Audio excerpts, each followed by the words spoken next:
all of these 1,000 trials, if you score an 85%, it says 850 of those, you basically could do things exactly how they're planned. So the way that it's kind of framed is there's an 85% chance that you can make an upward adjustment.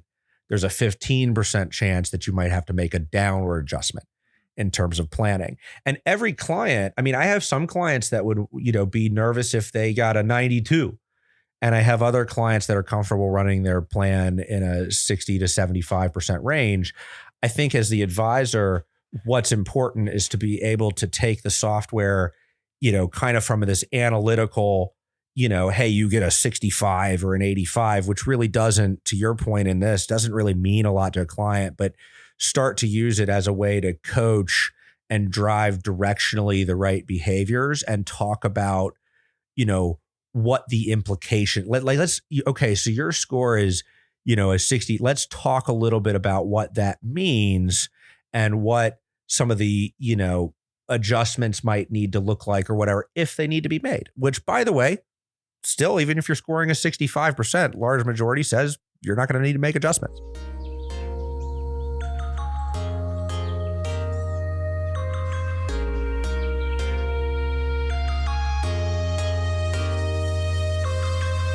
So sequence of returns risk is the concept that, and it's different for everybody, because somebody who's 35 years old, their sequence of returns that they want, sequence of returns being like when, if you have a 40-year period that averages a 10% rate of return per year on average, well, some of those years are up 20%, some of those years are down, those are all over the place. So whether you get in a 40-year period, the first 20 years being the bad years and the next 20 years being the good years, or vice versa, that drives a lot of like your specific return. So for a retiree, as an example, if your portfolio goes, if you retire and you start living out of your portfolio and your portfolio goes down for the next 3 to 5 years, well, the market's then poised to rebound pretty strongly, history would show, but you've been living out of your money. You don't have any money left to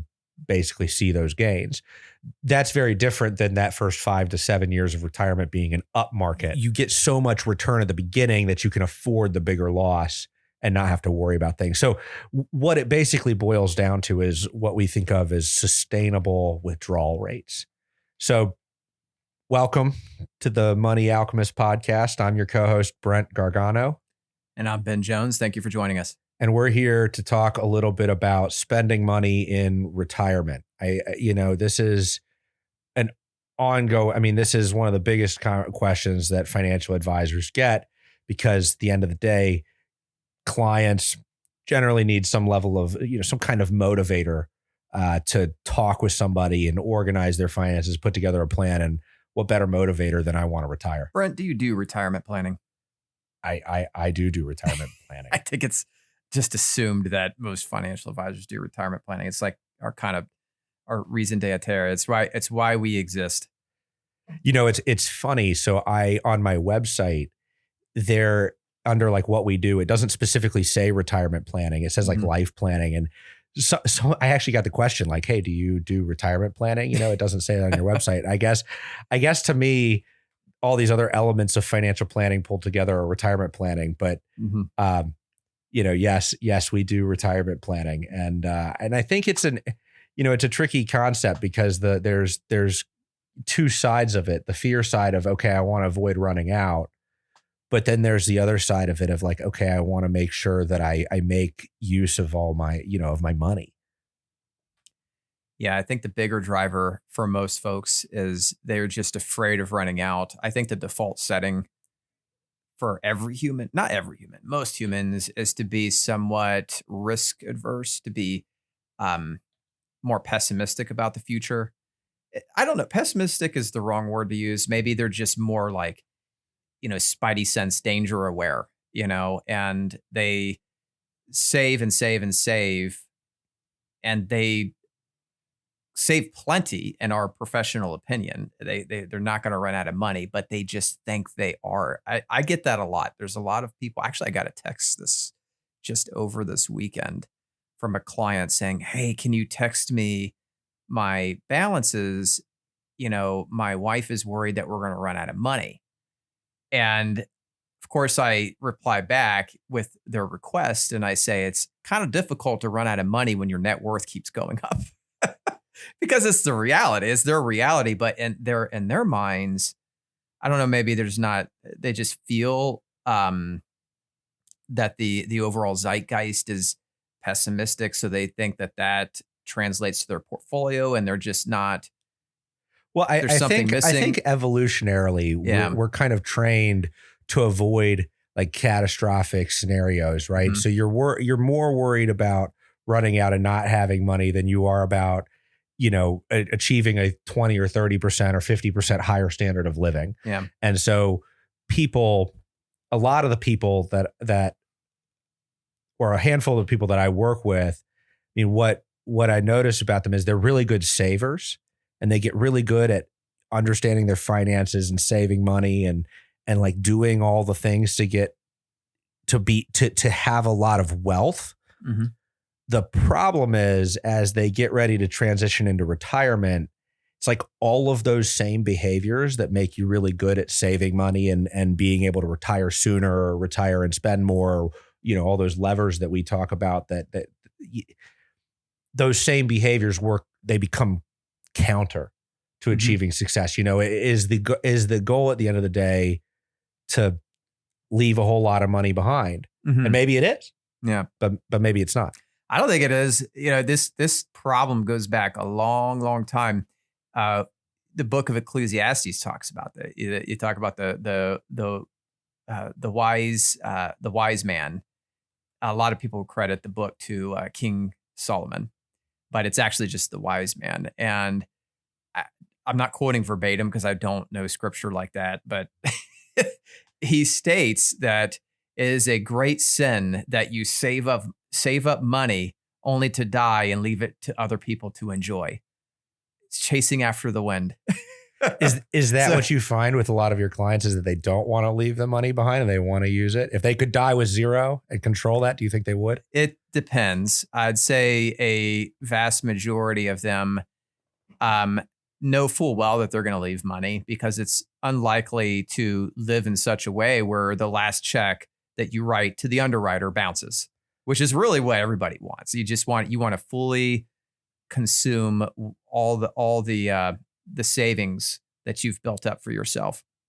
But I would say most of the clients who I work with, they know and expect to leave a legacy. But what they don't understand is that legacy it's projected to be much larger than what they started with in retirement. And I think that that's unintentional.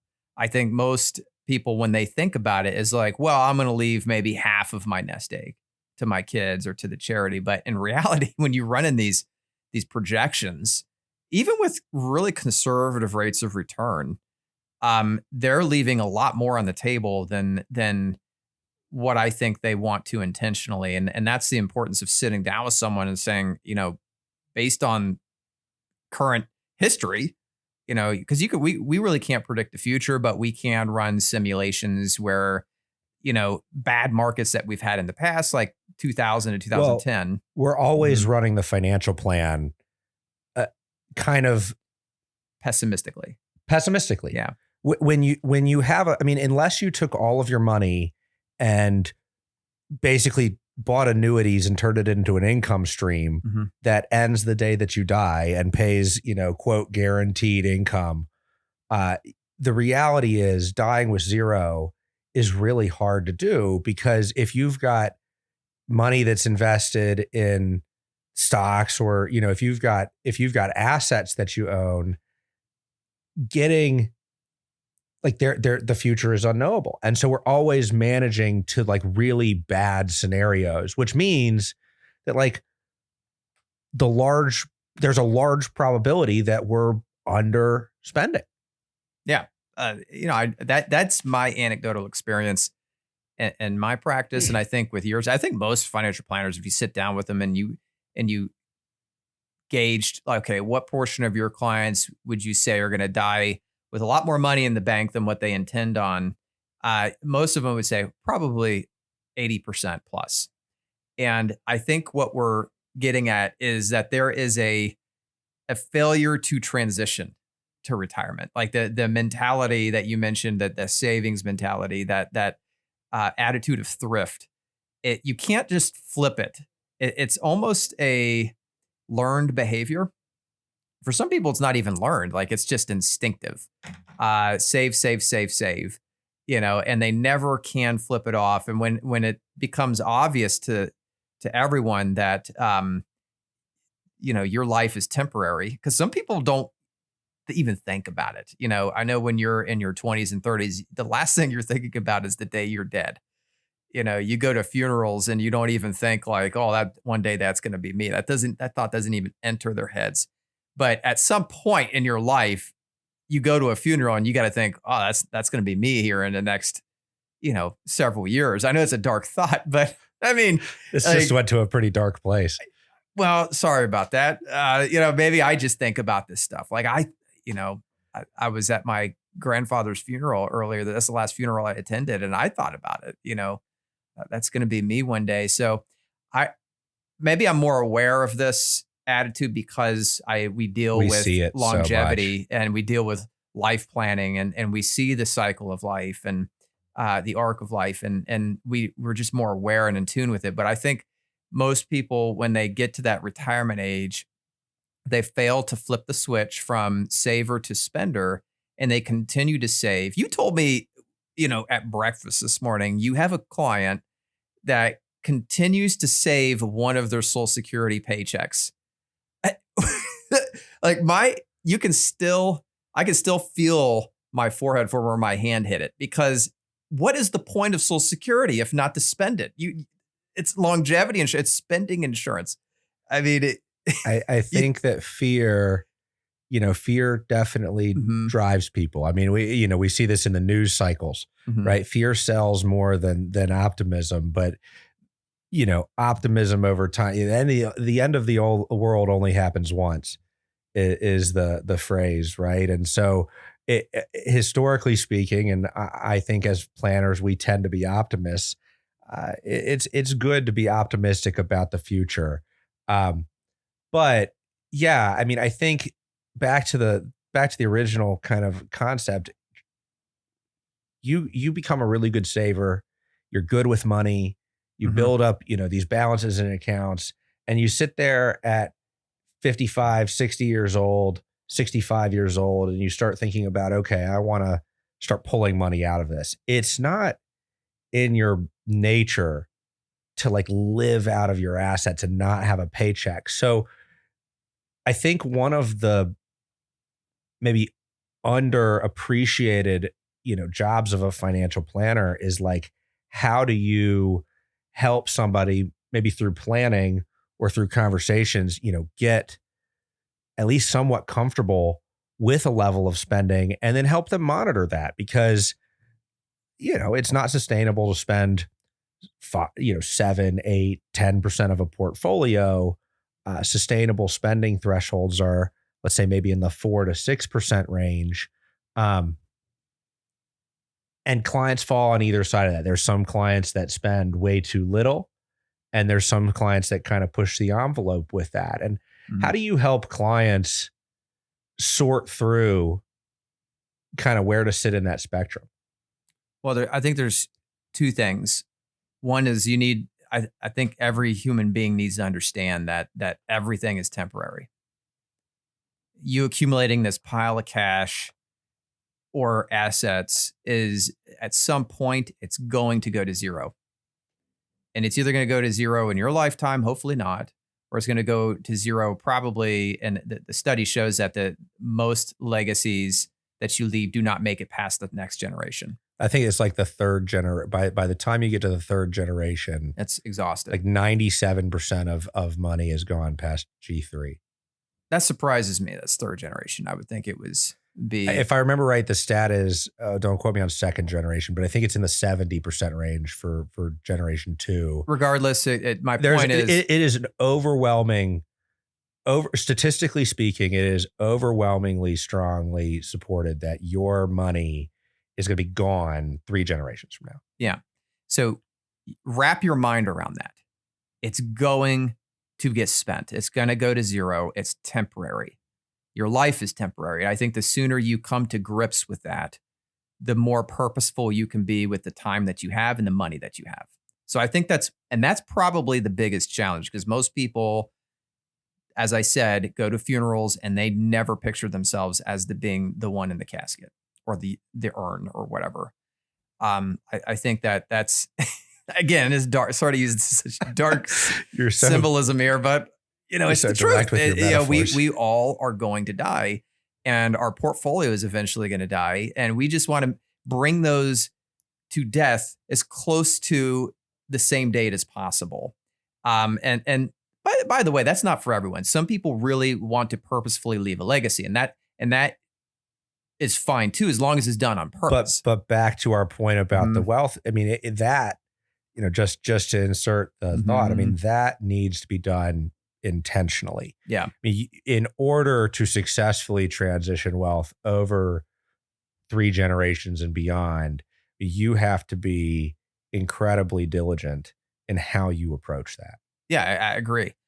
And that leads me to the second point. So the first point is wrap your mind around just the temporariness of it all. The second thing is understand how the mechanics work. So how does retirement income work?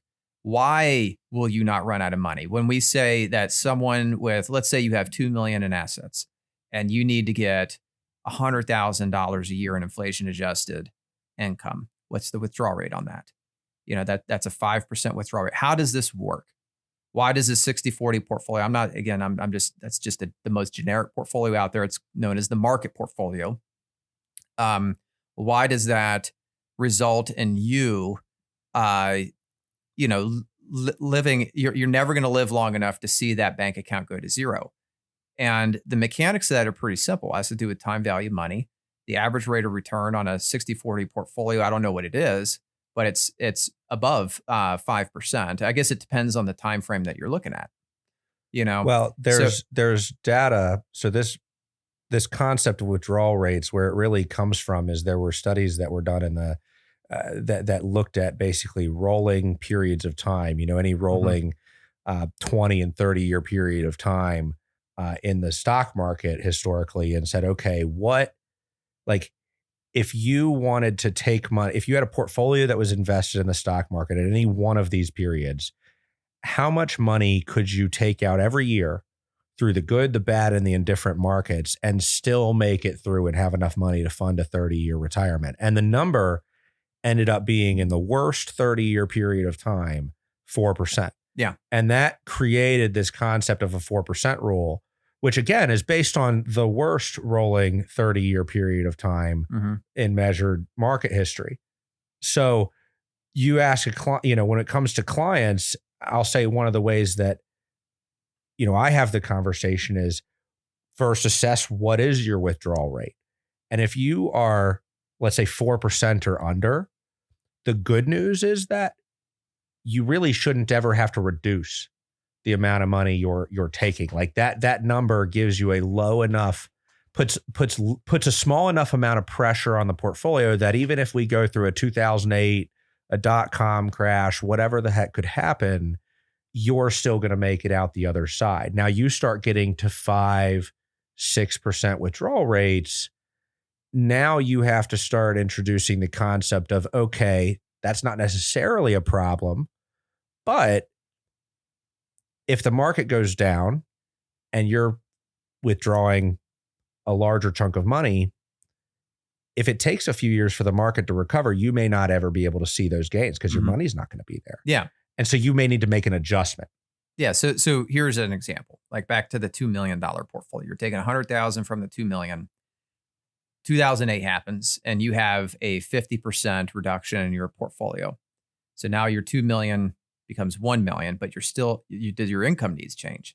Most likely not. Now in a real world, in 2008, they actually would go down a little bit because deflation comes into effect then.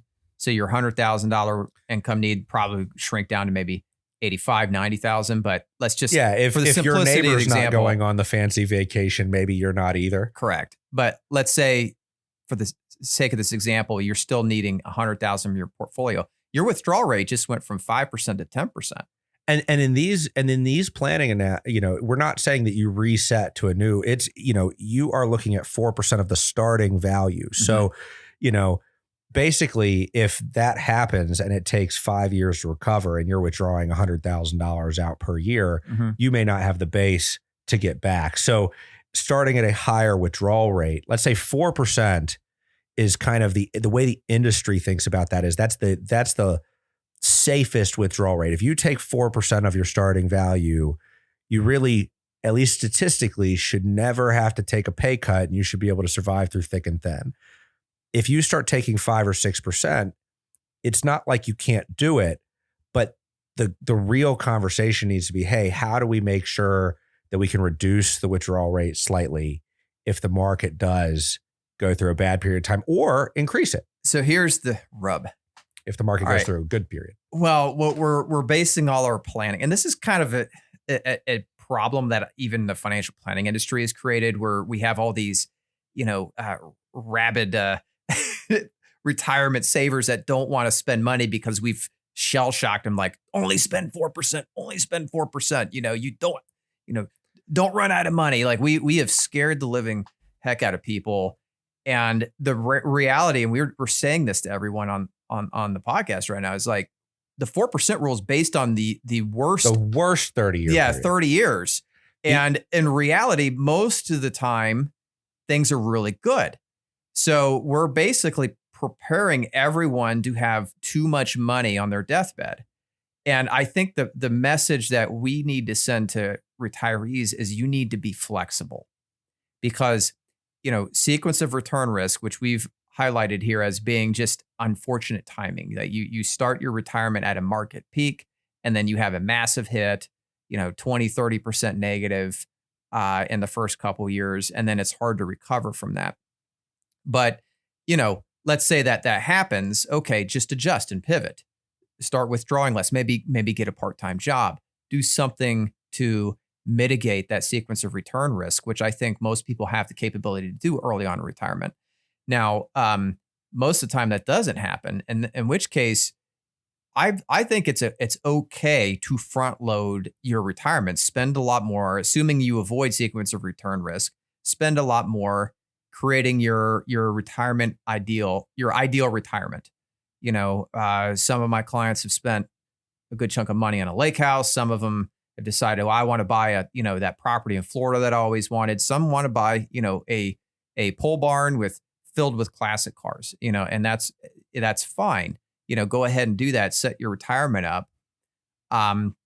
Just know that if sequence of return risk happens, you may have to, you're going to have to, sacrifice is going to have to be made. And, Sure. and I think most people realistically would be fine to do that. And I think instead of scaring everybody saying, only spend 4% of your portfolio, I think you should say that is the worst case scenario. Yeah, that is if you are unwilling to be flexible in any way. Yeah, well said. That's if you cannot reduce your standard of living. Maybe if you have a medical issue or something. And on average, just to for the listeners' sake, on average, if you look historically, the average safe withdrawal rate is actually closer to 6.5%. Mm-hmm. So, minimum withdrawal rate or safest withdrawal rate, 4%, average safe withdrawal rate, 6.5%. There have been 30-year periods of time where you were good to withdraw 10, 12% of your portfolio per year with no, but you can't bank on, the next 30 years being one of those periods. We always have to plan as if the next 30 years is going to be a little bit rough. But you introduced a good concept, which I think is worth talking about, which is, in the industry, we call it the retirement smile, which is that the first years of retirement, the earlier years, while you're still physically active and have, they're more spending heavy years, right? You're maybe paying for vacations, helping kids get married, thinking about setting up and seeding grandkids' college accounts. There's 18 million things that can come up when you're in your, late 50s to late 60s, early 70s. And then as you get older, those things tend to slow down until you start to pick up with medical expenses as you get older. And so when we look at these spending patterns as retirement, you see higher spending early on, then a period of lower spending with a period of higher spending later. And that's called the retirement smile. And I do, it's worth, I mean, how much, when you work with a retiree, it is tough to try to weigh, how much do I want to sacrifice my time and enjoyment and my passions today as a 60, 65-year-old, for the potential benefit of 20 years from now. And it's a complicated question because you want to live a life that you're happy with. Yeah. I really like this retirement spending smile. By the way, I don't think that the smile looks, I don't like that term smile. It's more like a retirement spending smirk because it's like one side of the mouth. But I understand the concept, and that's one of the planning concepts I use. Although I did meet with a client the other day, and I explained that concept to him, and I made the mistake of putting an expiration date on their annual vacation budget, and they were like, "Nope, I am not stopping. I'm going to be 93 years old, and I'm going on that European trip." And I'm like, meanwhile, in the back of my head, I'm like, "Yeah, sure." You're not. It's funny because I work with some clients in that age group, and they just will not be caught dead on an airplane or an airport. And anyway, again, folks, including myself, you just have a hard time dealing with that whole mortality concept. It's just we don't want to admit that our lives are temporary, and it's a sobering thing to be reminded of. And sometimes your financial planner brings up the notion of expiring your dream annual vacation that you do, and it just it's an unwelcome reality. Well, I think as a planner, you have to communicate in a way that. Oh, I added it back in. I was like, okay, apparently you're going to be going to. Well, but back to that unwillingness to be flexible. Again, we as planners like to run a financial plan, and it runs this big statistical analysis and 1,000 different market scenarios, good and bad and different. We'd love to see it score out at, let's say, an 80, 90%. So the funny story is I had a client situation where, let's say, the financial plan scored a 65 or a 60%. And I was going into it like kind of negatively, like, okay, hey, the score is a little bit low. We need to make but when I kind of presented the score and talked about it, their reaction to that was, so you're saying that there's a 2/3 chance that we could do everything that we want to do today, not make any adjustments, probably go upwards. And I said, yeah. They said, great. Well, then if it changes and that's not a good idea, call us and we'll stop traveling. Yeah. And I think back to your point, and this is a really good one. As advisors, of course, we want to be like, we don't want to set clients up for financial failure, obviously. Yeah. So you have to have an awareness around, like, are you spending too much? Are you spending little? Like, where do you sit relative to what's thoughtful or sustainable, and how might you adjust given what's going on, right? We have to be practical, but it is important that we help clients spend their money. Yeah. Because what else is it for? Yeah. And that, in a lot of ways, like these are like two big hurdles you got to jump over. And it's no surprise to me that most people can't make it over even the first one. The first hurdle is, understanding and coming to grips with the fact that you're probably going to leave a legacy if you can't flip that switch from saving to spending. And that's a tough thing to do. That's no small thing. Because you're talking about changing decades of behavior. So that's hurdle number one. Let's say you jump over that, then hurdle number two is, okay, how do I be purposeful with this money? So let's say hypothetical example. Let's say you have $5 million in today's retirement world. Let's say you have $5 million and you only need $120,000 a year worth of income. I think it's safe to say you've got a lot of extra padding there. So what do you do with that?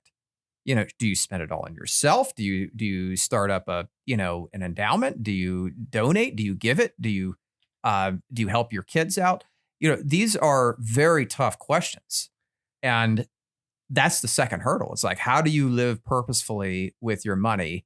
And because here's the reality too. Like, if you don't make that decision when you're dead, someone else is going to make that decision. I always tell my mom, hey, I can name the boat after you when you're gone, or we can, figure out how to enjoy the boat together. I mean, it's just a joke. But SS Gargano. The concept being that, how do you help somebody be more confident about doing that? Because when you're 65, you're thinking about a 30, maybe even longer year time frame. I mean, I really do have clients with family members that have lived into their 105, 108 years old. I have a client that's related to somebody that is still living independently, married, over 105 years old. It is not impossible. Not to say it's very highly likely, but the point is, at 65 years old, there's a lot of uncertainty. When you get into your 80s and 90s, you start to get much more, it starts to become much more clear. Yeah. And so it's easier at that point to start doing some of these things, but you're not in a place to maybe share them in the same way. And so how do you help somebody in their 60s or, early on be more purposeful? Well, let's talk about how the numbers work. As you mentioned, success rates, like 70, 80, 90% success rates. What does that mean? Because I think to you and I, we take it for granted where we understand what's driving those numbers. But to the average person, they don't understand a Monte Carlo analysis and the math behind it and what drives that result. So would you mind taking a minute to explain that? Well, if you look at market returns over time. So when we run a financial plan, and let's just say for easy sake here, we have somebody retiring, they've got a bucket of money, we've built in their expenses. Essentially what the financial plan is it's a big Excel spreadsheet that knows how to do all the math to say, okay, if you had an average of a 7% rate of return and you spent this much money and this was the inflation rate, here's how much money you would die with. And that's kind of something you would run on Excel, right? You'd put I've met a lot of people that plan in a sense where they have like an Excel spreadsheet and they've said, okay, I've calculated that if I get a 7% rate of return on average per year, I can put away this much money and here's how much money I'll have by this date. It's all very linear and very neat.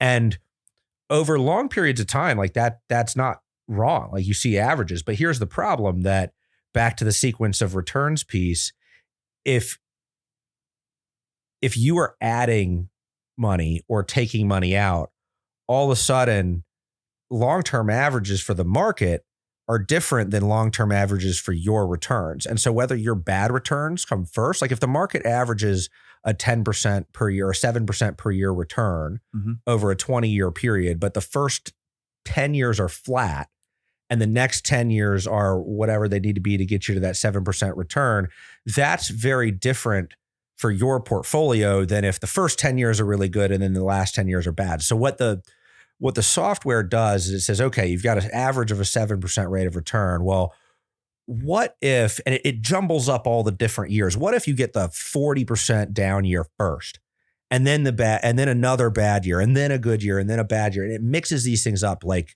1,000 times and comes up with all these different hypothetical scenarios of when you get the 2008 crash, when you get the .com crash, when you get the, oil shock, et cetera, et cetera, et cetera.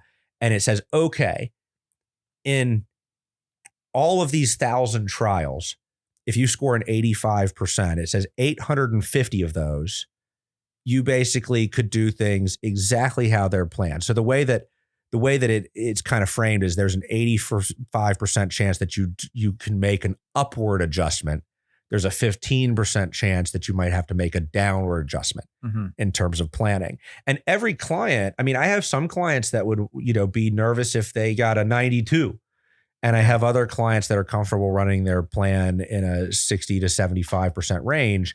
I think as the advisor, what's important is to be able to take the software, kind of from this analytical, hey, you get a 65 or an 85, which really doesn't, to your point in this, doesn't really mean a lot to a client, but start to use it as a way to coach and drive directionally the right behaviors and talk about, what the implication, okay, so your score is, a 60. Let's talk a little bit about what that means and what some of the, adjustments might need to look like or whatever, if they need to be made, which, by the way, still, even if you're scoring a 65%, large majority says you're not going to need to make adjustments. Mm-hmm.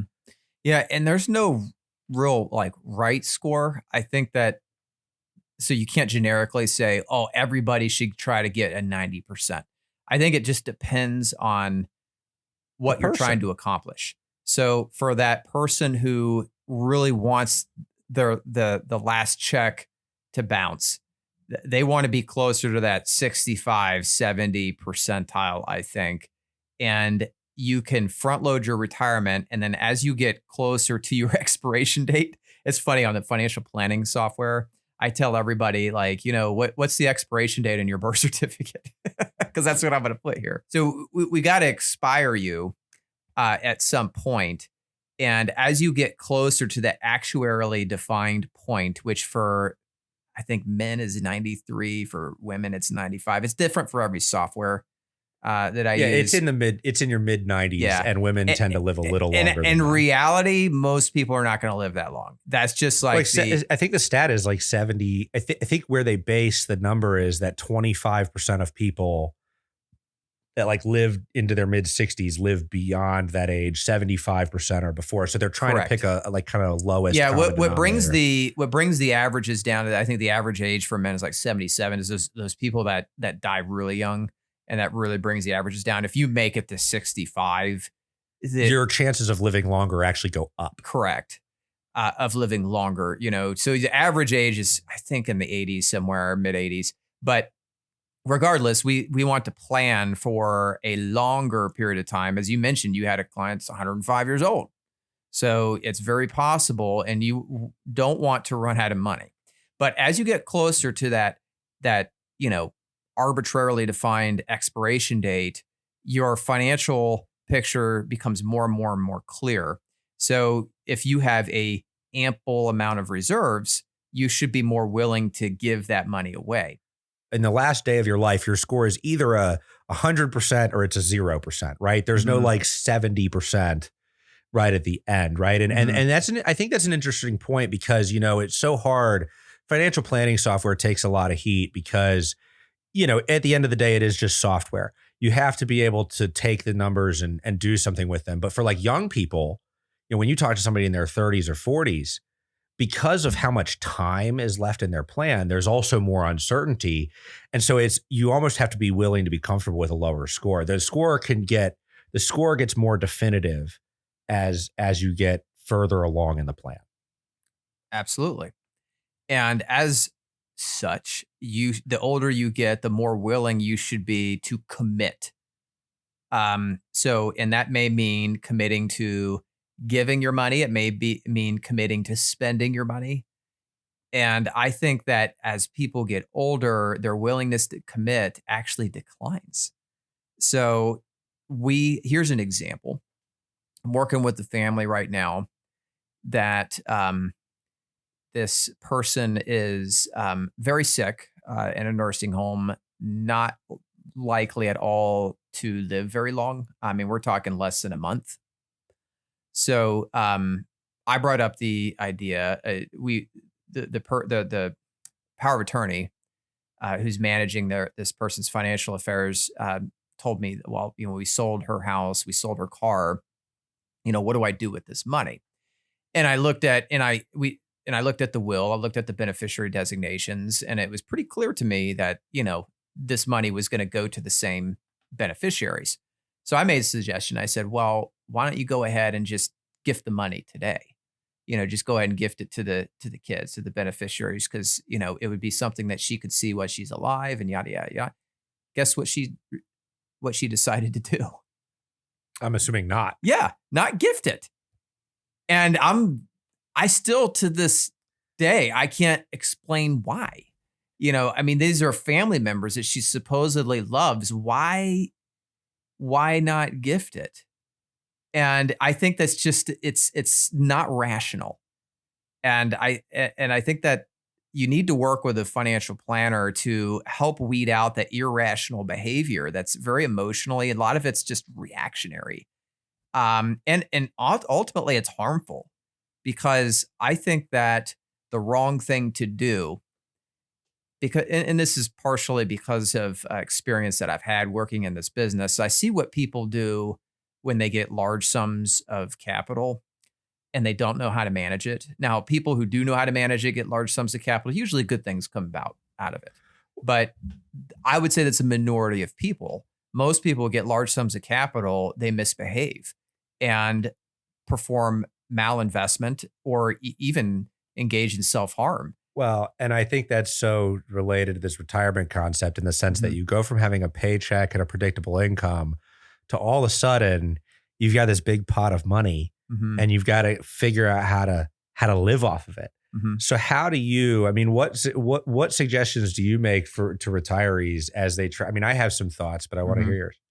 To retirees who have a big pile of money and they don't know what to Well, do with it. how do they, what do they do as they I mean, you just made the point of people getting large sums of money. I mean, when you're used to just having a paycheck that shows up direct deposits in your checking account every month, Mhm. and all of a sudden you've got an account with a couple $1 million out of it, and you're just going to take withdrawals periodically, or how are you actually like what do you do to work with clients on you know transitioning that? Oh, and transitioning that capital. Oof. If you assume, again, these are two big, massive hurdles, and I don't think most people can jump over them.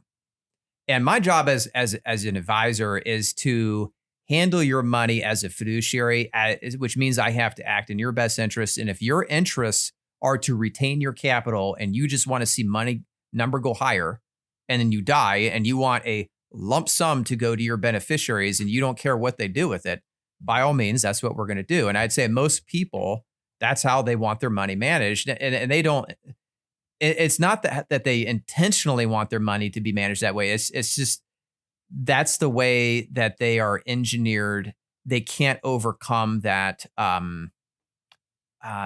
biological drive, Well, And I'm going to go a little bit of a different direction with this. I mean, what I think is what I have seen that's successful Mhm. in terms of trying to manage this is to create a paycheck. So, Well, yes, I mean that goes without saying. So do you want to and I was going to get to that. So you're asking me, how do I work with clients to overcome that? And I focus too much on the negative aspect of that, as most people can't. But there are people that can, and the people that we've been successful with and getting them to flip the switch is number one is steady paycheck every month. Your nest egg is now a Social Security check, and we are going to figure out what that. Usually, it's the 4% rule, something like that. at least as a starting place. Yeah, as a starting point. So we start as a 4% rule. And then depending on how your portfolio does, you can have a kicker. So you can have a large distribution at the end of the year, or maybe just a jump up in your income the following year. So let's say, 4% of, of $1 million is 40 grand a year. And let's say your $1 million the next year is $1.5 million because you had 50% in performance, which would be really good. I'm just giving an example here. But now you're having $60,000 a year because you're 4%. Take the 20 as a bonus. Yeah. So you basically get a more aggressive inflation accelerator. But the other way you can do it is you could say, all right, well, I got another $500,000 in unexpected money. How about we go and build that lake cabin that we always wanted. So you can handle it that way. And that's a fun thing to do. And for folks who can flip that switch and decide, all right, I'm spending money, these are the things you can do. And if you're a financial planner who, by the way, takes a fiduciary responsibility on managing your money, if you're working with the right financial planner, I mean, if they're telling you can do it, they're staking their career on the line.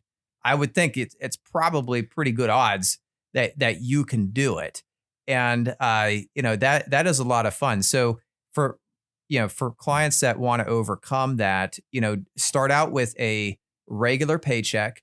Every year, assess your portfolio, assess your needs, figure out where your income's coming from, how much is coming from Social Security, how much is coming from pensions, how much needs to come from your portfolio, and then project that out using that probability analysis you stated. And if it's, let's say, anything north of 75%, then you're in a good position. But let's say it's running like 90, 95%. I think you've got some room to shave some money out and really allocate towards a life quality improving goal, a bucket list item. Yeah, I would agree with that. Mm-hmm. I just to boil it down simpler, I'll say what I've done, Mm-hmm. what I've seen be successful in the past is just to start sending them a paycheck. And if they need more money and they come ask for more money, Mm-hmm. you know that that's not enough, right? I mean, step one is kind of you would love to say that everybody comes to you with a retirement budget, the year that they're going to retire, and they're like, hey, here's what I spend. I spend $8,000 a month or $10,000 a month or whatever it is. And, you build a plan around that. It looks great or whatever. But the reality is people don't know what they spend.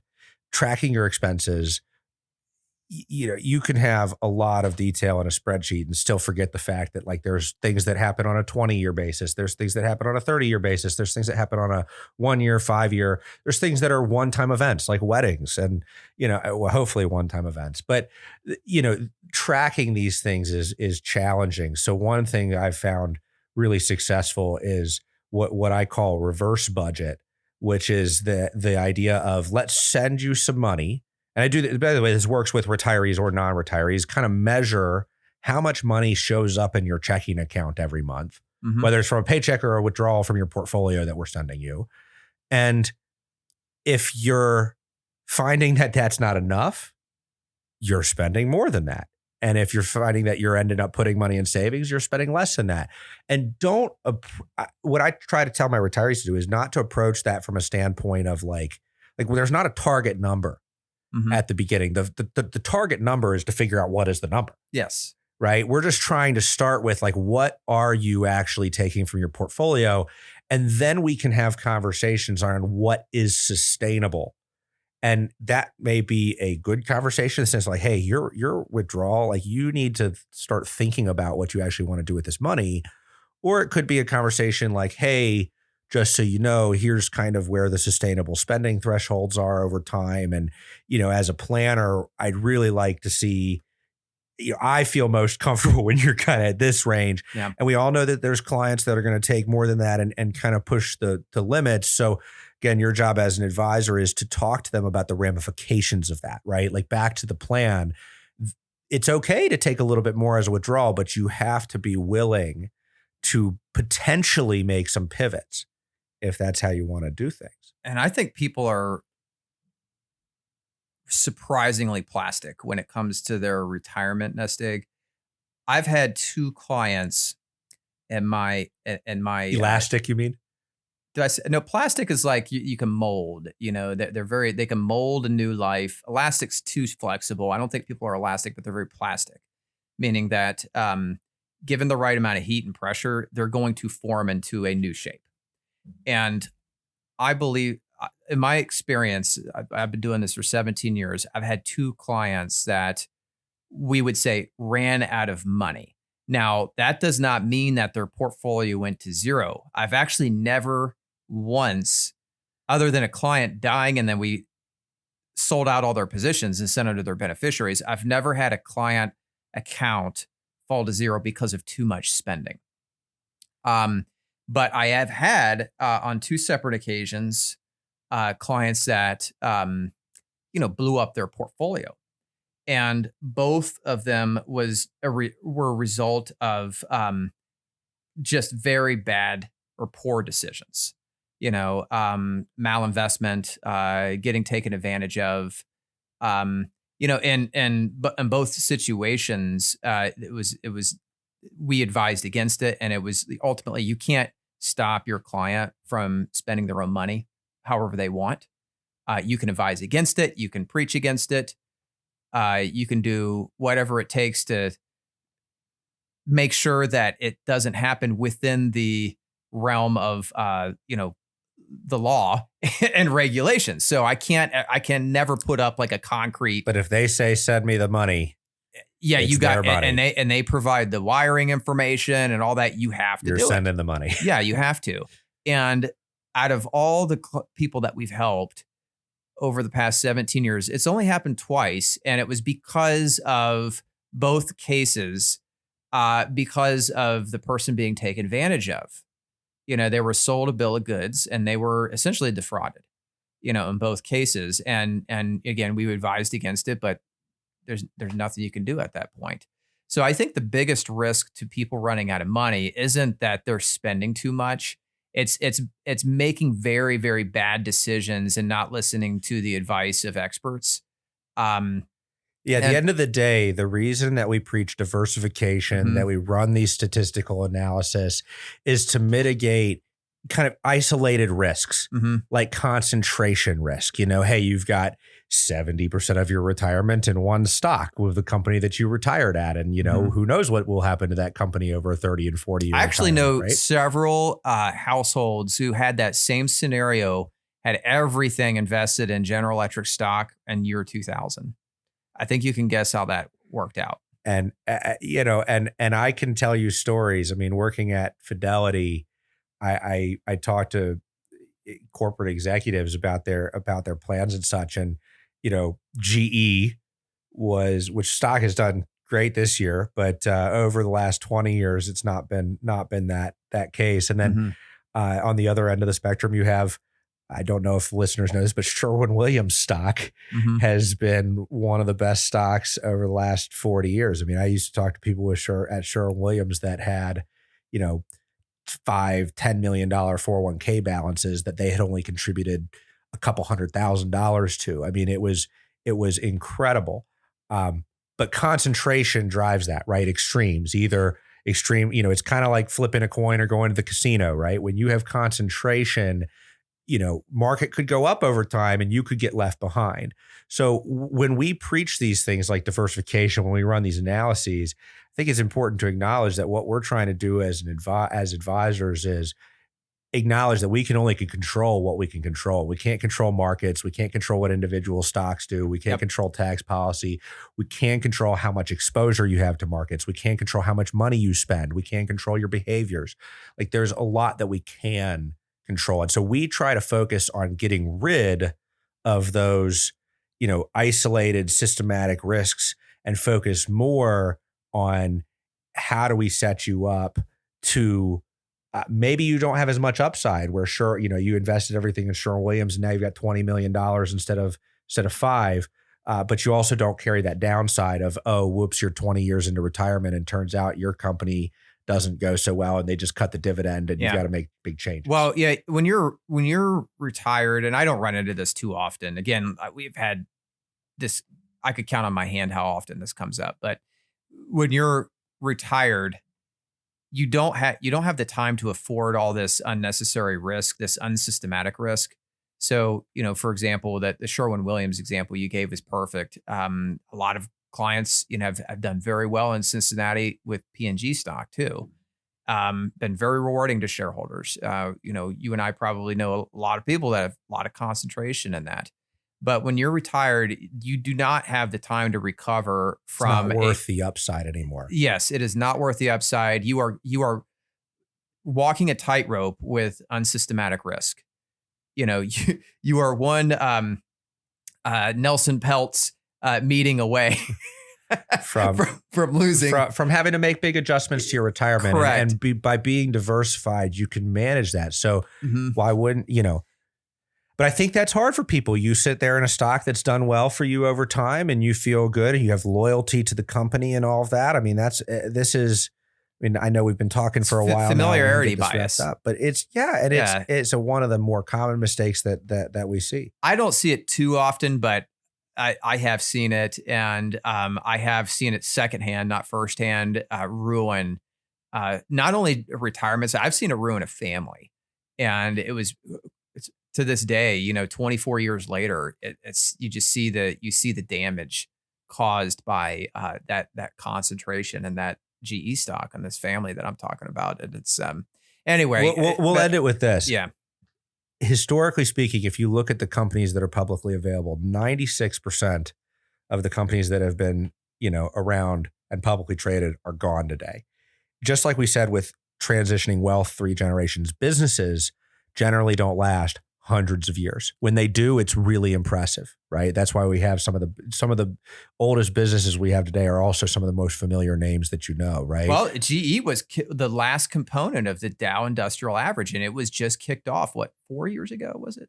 But companies, they have their own life cycles too. They Yes, are they born, they grow, they mature, they eventually die, right? And so if you own any one company over a long, long period of time, your likelihood of having a whole bunch of money is actually not that high. You have to be able to diversify into sources and funds and things that allow the money to cycle, and as companies are born and other companies die, your money flows through that.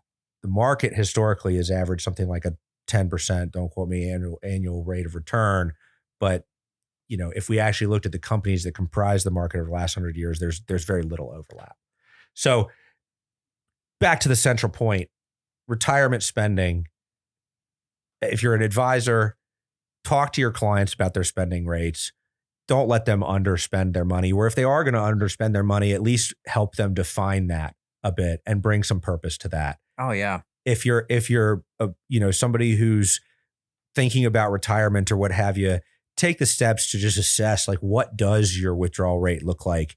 Is that a good thing? Is that a bad thing? What might that look like for you? Talk to an advisor, put together some of these projections, ask questions, have meaningful conversations, and try not to, on the list of kind of quote boneheaded things that you can do, concentration, scams, spending is death. It's like the iceberg that you can see coming from 10 and 15 years away. The things that are really big risks to your retirement are kind of the unseen ones below the surface, you know? Yeah. And for God's sake, don't shoot from the hip, at least assess your spending patterns annually and look at your retirement picture annually. Cause you want to there's no such thing as a static financial plan. Your retirement plan really, it never ends. It's an ongoing process. Yeah. I think I've always loved the quote. I think it was Eisenhower that said it. I find the plan to be useless, but the act of planning to be invaluable. It's priceless. Yeah. Great way to end it. Well, thanks, Brent. Where can people find more about you and what you do? The website is www.infinitewealthplanning.com. Brent Gargano on LinkedIn. Certainly feel free to reach out via those. What about you, Ben? You can find me on my website, nwmgadvisors.com. And also on X, my handle is at the carrot, KARAT stick. Again, that's at the carrot stick. Thanks for listening.